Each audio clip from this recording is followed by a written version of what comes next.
vocês aqui que, tanto aqui no capítulo 6, como no segundo livro das Crônicas, no capítulo 15, no primeiro livro das Crônicas, no capítulo 15, trata-se da mesma história. Tem a Crônicas, que eles contam os detalhes a mais que aqui em Samuel não conta. Mas se você juntar as duas histórias, eu estava acompanhando, as duas histórias que são as mesmas, mas contadas em livros e com situações diferenciadas, você vai entender algumas questões fortes da parte de Deus aqui. E o que estava acontecendo aqui? Davi reuniu um número de 30 homens, e qual que era a proposta de Davi? Era ir numa cidade chamada Baala, que era em Judá, e pegar uma arca. O que era a arca? Eu vou explicar. Ele tinha que pegar a arca e trazer a arca para Jerusalém. Irmão, eu estava estudando alguns atributos e algumas coisas que esta arca da aliança representava, porque o judeu e nós hoje entendemos que no Antigo Testamento a arca, ela representava a presença de Deus. Diga para o teu irmão, a presença de Deus. A presença de Deus. Me ajuda aqui no retorno, isso, obrigado. Quando a presença de Deus, ela se manifestava, como é que ela se manifestava? Deus deu ordem a Moisés. O que Deus fez? No capítulo de número 25 do Êxodo, e verso de número 10, Deus deu toda a estratégia para Moisés. O que foi que Deus fez? Deus disse, você vai pegar madeira de acácia e você vai fazer uma caixa. Essa caixa, você vai banhá-la de ouro. Então a caixa que ia ser a arca da aliança, essa caixa, ela tinha 1,11 m de uma ponta à outra. De largura, ela tinha 66,6 centímetros e de altura também 66,6 centímetros. Ela era toda banhada a ouro. A tampa dessa caixa, que era chamada propiciatório, essa tampa era uma bênção, porque quem já viu a réplica da Arca da Aliança, você vê que coisa linda é. Deus dá a ordem e diz, ó, vocês vão fazer a tampa do propiciatório e vocês vão banhar a ouro também, essa madeira de acácia, e vocês vão esculpir a ouro 2 querubins de joelhos com as asas apontadas uma para a outra, rosto com rosto, asa com asa. Então era uma coisa linda, uma coisa bela. Nós encontramos no livro de Hebreus, a carta anônima aos Hebreus, no capítulo de número 9 e verso de número 4, o que é que existia dentro da arca. Dentro da arca tinha as tábuas da lei que Deus tinha dado a Moisés. Então essas tábuas da lei foram colocadas dentro da arca da aliança, ou arca do concerto. Foi colocado também o cajado de Arão, que floresceu, colocado também dentro dessa caixa. E dentro desta caixa também foi colocado o que se chamava de maná, que parecia uma semente de coentro. Esse maná é o que alimentou o povo de Israel no deserto por muitos anos. Então dentro de um vaso banhado a ouro, também era colocado dentro da caixa. E o que Deus fazia?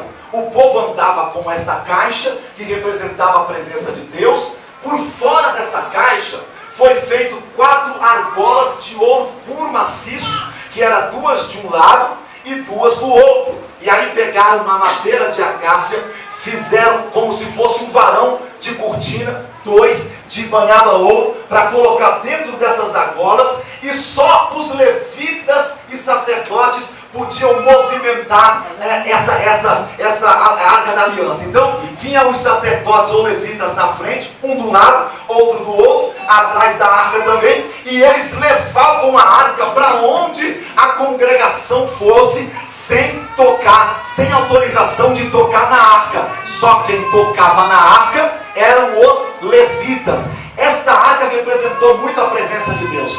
Em várias guerras que Deus deu ao povo de Israel, Ele deu por conta desta arca estar no meio do povo. Por quê? Porque a arca representava a presença de Deus, e a presença de Deus estava no meio do povo, e o povo não se perdia. Deus deu vitória contra os filisteus. Chegou uma situação, se você observar no primeiro livro do profeta Samuel, no capítulo de número 5 a seguir, você vai ver lá escrito, registrado, depois da morte do sacerdote Eli, da morte dos seus 2 filhos, Ofni e Finéias, os filisteus pegaram a arca da aliança, roubaram de Israel e levaram para suas terras. Sabe o que Deus fez?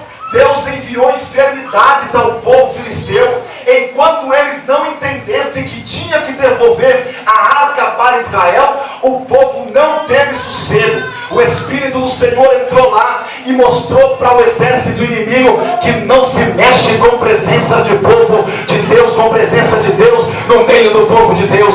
Quando o povo entendia essa situação, a arca voltava para o povo de Israel. Então esta arca, ela estava fora do poder, fora do alcance de Davi. E o desejo de Davi aqui, no segundo livro do profeta Samuel, era trazer a arca para Jerusalém. Jerusalém tinha sido tomada por Davi, e Davi queria que Jerusalém fosse sede espiritual, sede política de Israel. Então nada mais justo que trazer a presença de Deus para dentro de Jerusalém, que era a arca.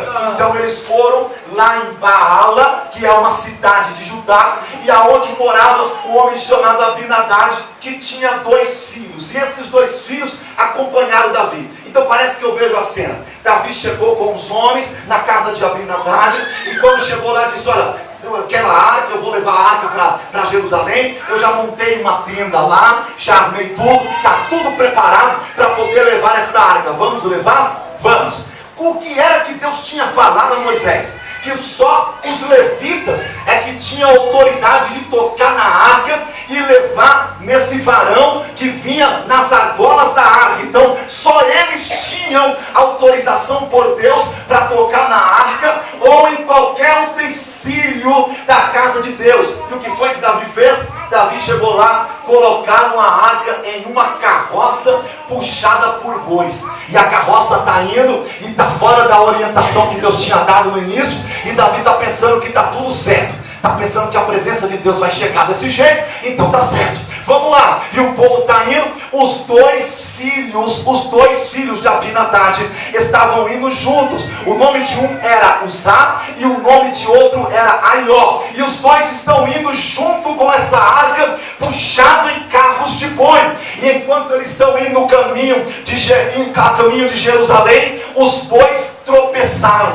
Quando os bois tropeçaram, a carroça virou. Quando a carroça foi virar, a arca ia caindo no chão, e um dos filhos de Abinadad, Uzá, colocou a mão para segurar a arca. Oh irmão, Deus fulminou ele na hora, ele morreu na hora. Davi ficou triste e disse: por que Deus matou? A intenção do rapaz era só segurar a arca. Obrigado. Era só segurar a arca, e a arca ia caindo, ele colocou a mão e Deus o matou. Davi ficou sem entender, ficou triste. Deram uma orientação a Davi e ele mandou a arca para a casa de Obed-edom, o geteu. Obed-edom ficou com a arca na casa dele, e a Bíblia fala que ficou pelo período de 3 meses. Diga comigo, 3 meses. 3 meses de presença de Deus na casa de Obed-edom. A porta se abriu, a prosperidade chegou, a unção chegou dentro da casa de Obed-edom, e a notícia começou a espalhar. De repente os homens chegaram em Davi e disseram: olha, 3 meses que a arca da aliança está dentro da casa de Obed-edom, a vida dele mudou, a história dele mudou. Se fosse na campanha de hoje, na conferência de hoje, ele diria: olha, a presença de Deus entrou lá na casa de Obed-edom e toda a obra do diabo foi desfeita. O negócio foi sério lá. Rapaz, então Deus ainda está com a sua presença lá. Vamos buscar, mas agora a gente vai fazer da forma correta. Pega os levitas, pega o povo preparado, vamos na casa de Obed-edom. Chegaram na casa de Obed-edom, pegaram a arca, colocaram os varões, os levitas levaram a arca. Só que agora é diferente. Além de ser da maneira correta e estarem eles levando a arca, a cada 6 passos os levitas tinham que parar para que Davi pudesse sacrificar ao Senhor algum animal. Eles andavam mais 6 passos, Davi fazia uma oferta ao Senhor. Mais 6 passos, quando ia dar o 7º, Davi sacrificava ao Senhor.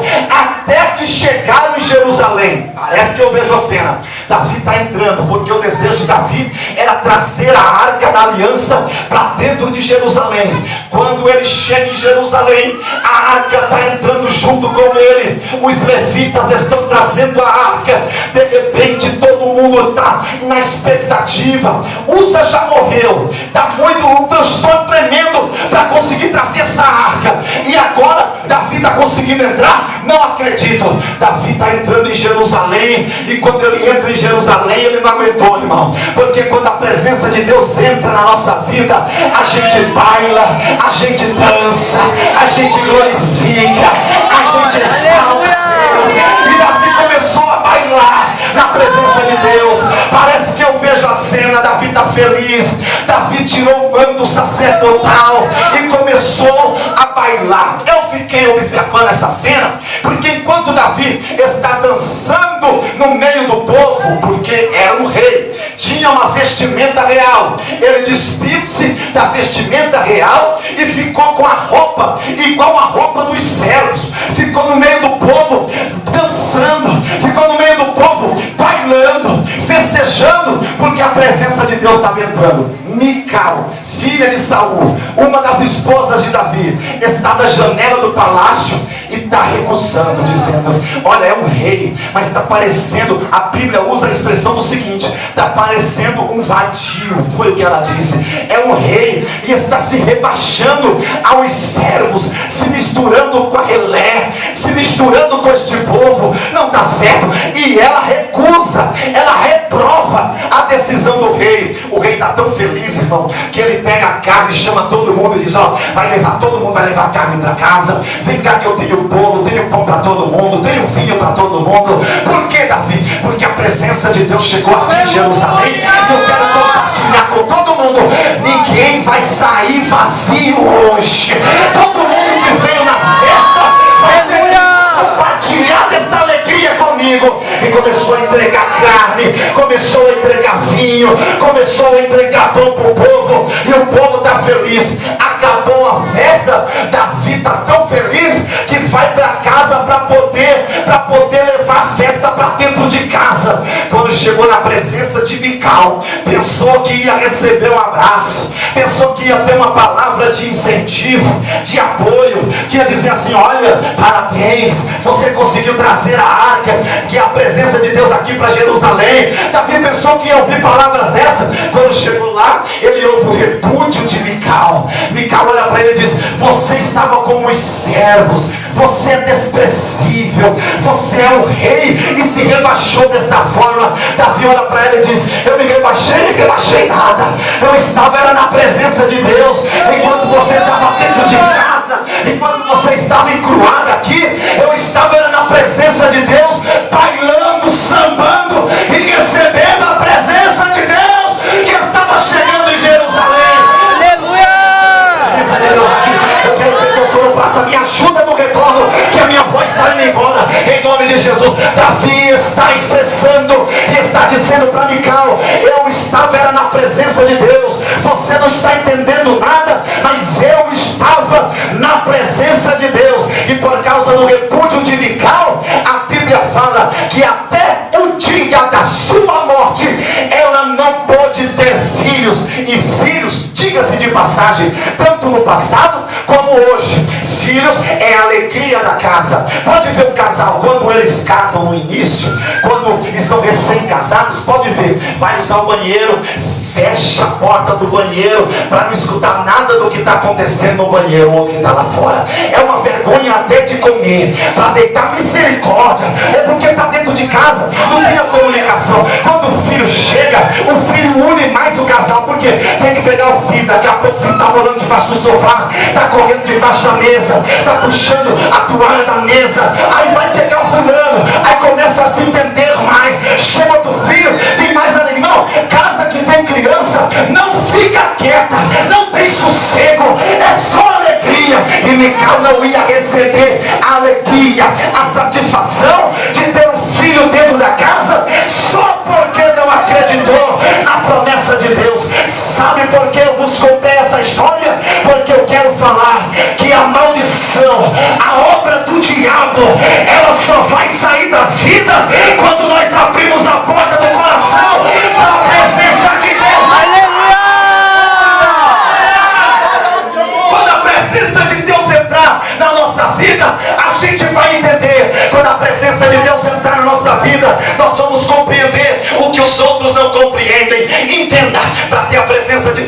não é só querer. Para ter a presença de Deus não é ter boa vontade. Para ter a presença de Deus tem que ter a chamada. Não é para quem quer, não é para quem acha bonito, é para quem Deus olha e diz: eu vou chamar. É por isso que Uza morreu, porque ele não tinha autoridade para tocar na arca. Quem é que tinha que tocar? Tinha que ser levita. Enquanto a gente não entender que temos que ficar no lugar em que Deus nos chamou, a gente não vai ter presença de Deus. Se você canta, então fique cantando. Se você prega, então fique pregando.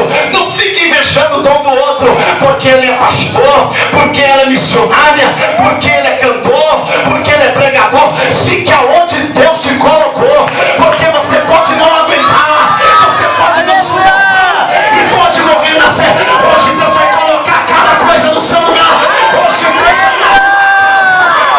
Deus vai levantar vidas. Só quem acredita nisso, levante a tua mão agora para adorar. Aleluia. Diga para o teu irmão: se a presença de Deus chegar, a maldição sai, sai, sai. Aleluia, aleluia.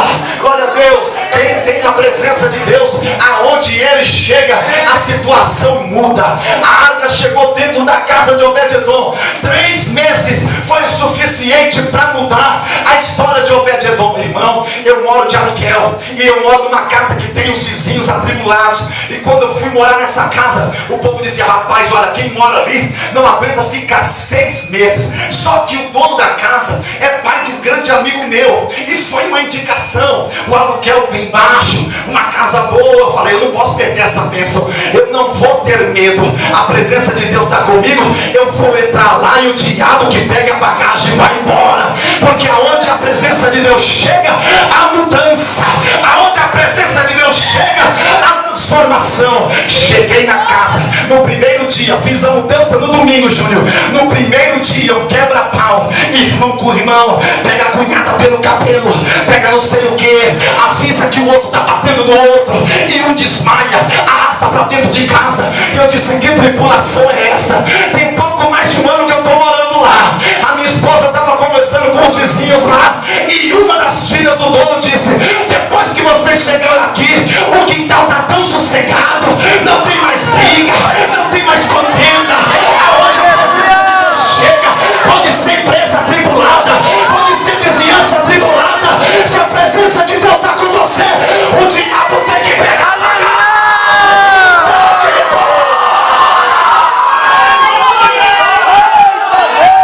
Olha para o teu irmão e diga para ele: se a presença de Deus estiver com você, a obra do diabo é desfeita. Aleluia. Oh, glória a Deus. A presença de Deus ficou na casa de Obed-edom. Quando Davi viu que o chicote ia estralar, que não era do jeito que ele pensava, ele disse: não, o negócio é com ordem e decência, então eu vou fazer direito. Deixa eu te perguntar uma coisa: por que é que a gente vai fazer as coisas para Deus e a gente faz tudo pela metade? Na época do risca-faca, você não tinha hora para sair do risca-faca. Quando ia fazer um churrasco, que negócio de cerveja tabajara, o quê? Eu quero a cerveja do momento. Aí trazia aquelas grades de cerveja, aí bebia, se embriagava, sabe? Passava o tempo que fosse, colocava a música, som, que som, rapaz? Era estrondo de som, porque tinha que comprar o melhor som e fazer várias prestações na Casas Bahia para poder dar o som na festa, porque tinha que ter o melhor. Aí Jesus vem e te salva. Você vem para a igreja, começa a vir para a igreja puxando a cachorrinha, vai reger um departamento, em vez de reger com graça, rege parecendo que está mandando carne de churrasco. Não tem graça nenhuma. Quando vai cantar, olha, eu vou cantar, mas se eu errar, os irmãos me perdoam. Então não canta, ensaia primeiro, depois vem e entrega o melhor para Jesus. Porque então não prega, porque chega a pessoa aqui querendo ouvir a palavra e você pega o microfone e diz: eu não sou pregador não, sabe? Mas eu vou falar aqui uma meia dúzia de glória a Deus. Não pregue não. As coisas de Deus é por ordem, as coisas de Deus é com decência.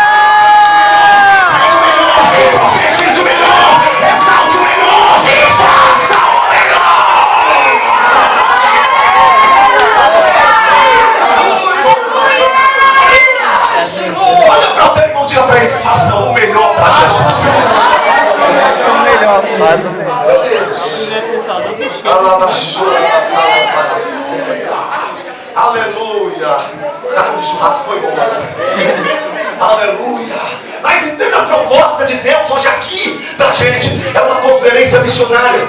O mundo não vai se dobrar diante de uma mensagem meia boca, vivida por pessoas que não têm expectativa de vida. Eu estava lendo um livro do reverendo da igreja presbiteriana Hernandes Dias Lopes, e ele escreveu uma frase que tocou na minha vida. Ele disse assim, ó: quando o homem trabalha, ele trabalha, mas quando o homem ora, Deus trabalha.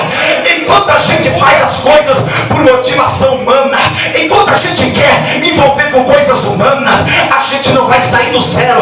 Quando a gente for para a oração e dizer: Jesus, o que o Senhor quer de mim? Eu quero fazer com ordem, eu quero fazer com decência, eu quero estar na direção do Senhor. Irmão, pode vir o vento que vier, o diabo pode fazer reunião no inferno, pode jogar terra de cemitério na tua casa, pode cruzar o tempo para não dar certo, pode ficar com dor de cotovelo, não tem jeito. A culpa não pega em crente que tem a presença de Deus.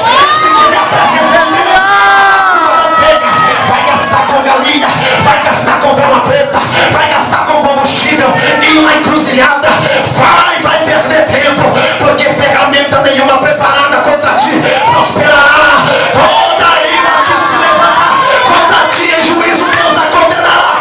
Essa é a herança. Isaías 54:17. Levante a tua mão agora. Eu quero que você toque no teu irmão e diga para ele: a presença de Deus quer entrar hoje. Aleluia.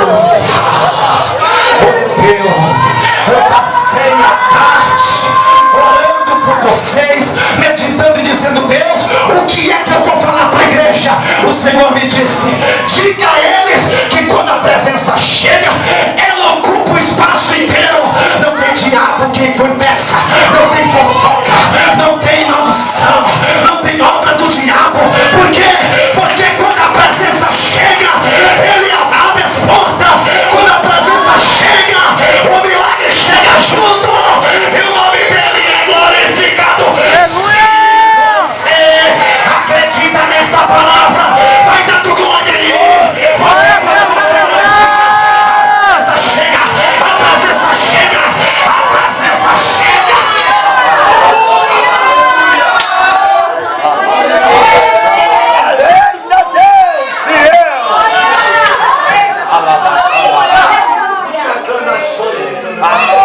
Faça assim com a tua mão em nome de Jesus.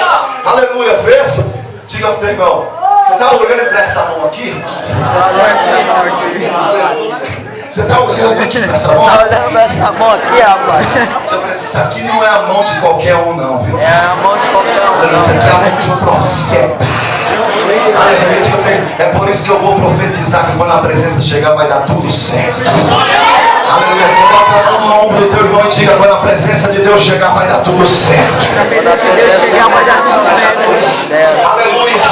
Enquanto você estiver de olho, eu vou falar o que Deus está me mandando, porque eu estou à vontade demais. Jesus está falando ao meu coração e eu tenho que falar. Irmão, enquanto a presença de Deus não chega na vida do homem e da mulher, não tem jeito, irmão. A pessoa fica perdida. O homem sem a presença de Deus, quando eu falo homem, é generalizando, homem e mulher. O homem sem a presença de Deus, ele só tem a vida dele para pecar.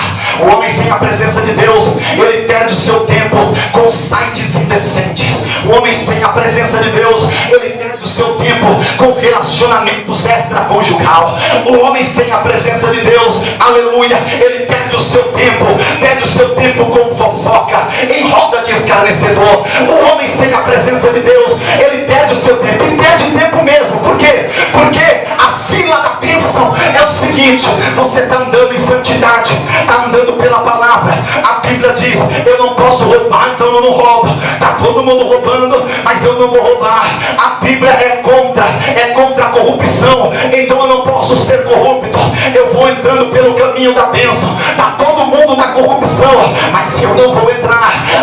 Alguém está indo para sites indecentes, sites pornográficos e assim por diante, mas eu não vou me corromper com isso, porque eu continuo aqui no caminho da bênção. Quando você desliza. Quando você perde o foco, você volta lá pro final de novo. Vai ter que pagar preço tudo de novo, porque não adianta orar. Orou, jejuou, fez campanha, mas não vigiou, perdeu tudo, voltou pro final da fila. Aí o Senhor diz: eu vou ter misericórdia, começa de novo, vai lá no final. Lá vem você de novo. Estou tentando, será que eu consigo?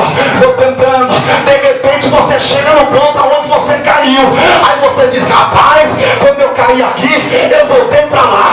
Eu quero a presença, eu vou me desviar deste negócio, porque eu não quero voltar para o final da fila, não. Olha para o teu irmão e diga para ele assim: para ter presença de Deus, tem que continuar íntegro. Diga para o teu irmão: para ter presença de Deus, tem que segurar. Aleluia, dinamite. Para ter presença de Deus, tem que aguentar calado as afrontas. É alguém te acusando e você dando glória. É a dificuldade, enfermidade chegando e você dando glória. É o desemprego chegando e você dando glória. Alguém olha e diz: como é que ela consegue? Como é que ele consegue? Eu vou te explicar. É porque tem glória, é porque tem presença, é porque tem avivamento. De Deus, você quer o poder de Deus? Endireita a tua vida hoje. Você quer o poder de Deus? Sai deste laço hoje. Em nome de Jesus, só quem acredita nisso, joga a tua mão para cima.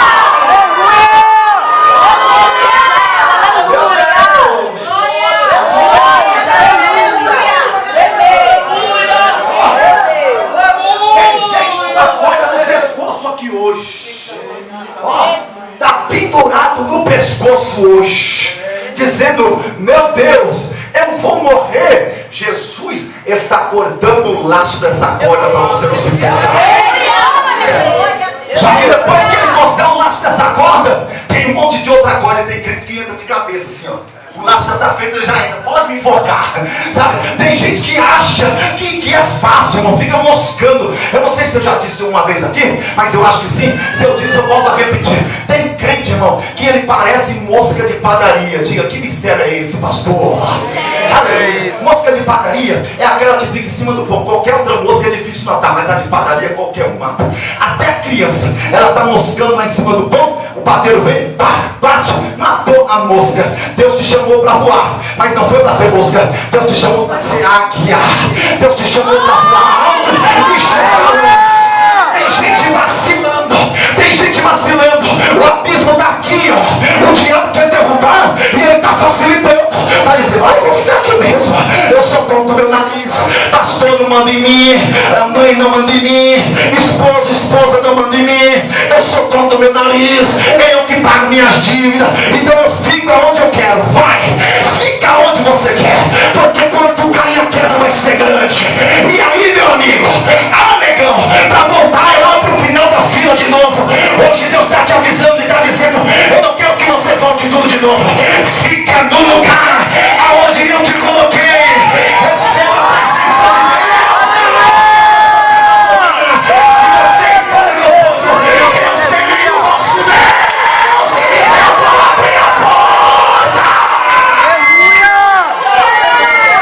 Meu Deus, diga para o teu irmão: se você não abandonar Deus, Deus não te abandonar. Aleluia. Glória a Deus.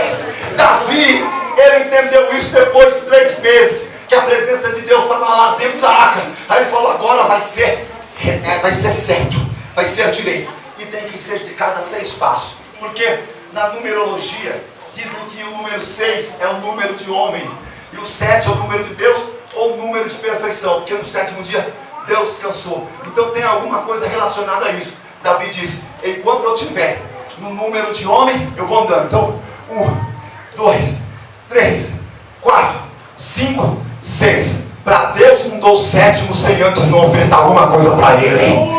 Aleluia. Ofertei, Deus está vendo que eu ofertei? Vou andar mais 6. 1, 2, 3, 4,